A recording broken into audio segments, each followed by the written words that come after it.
தொடர்வன உள்நாட்டுச் செய்திகள். இலங்கையின் உண்மை நிலையை காண்பதற்காக வருகை தருமாறு இந்திய ஊடகவியலாளர்களுக்கு ஜனாதிபதி மஹிந்த ராஜபக்ச அழைப்பு விடுத்துள்ளார்.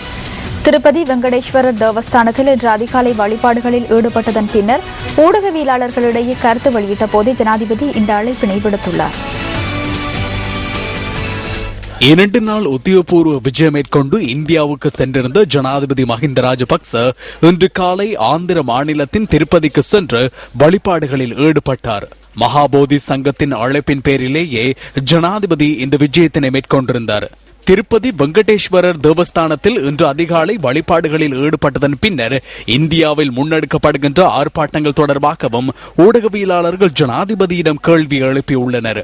ஜனநாயக நாடொன்றின் அடையாளமாக ஆர்ப்பாட்டங்கள் அமைந்துள்ளது என ஜனாதிபதி இதற்கு பதிலளித்துள்ளார். இதன்போது மகாபோதி சங்கத்தின் அனுசரணையின் கீழ் 1000 பாடசாலை மாணவர்களுக்கு கற்றல் உபகரணங்களை ஜனாதிபதி வழங்கினார். ஜனாதிபதியினால் மாணவர்களுக்கு புலமை பரிசில்களும் வழங்கப்பட்டதாக ஜனாதிபதி ஊடக பிரிவு தெரிவித்துள்ளது. இந்தியாவுக்கான விஜயத்தை நிறைவு செய்து கொண்ட ஜனாதிபதி இன்று மாலை நாடு திரும்பினார்.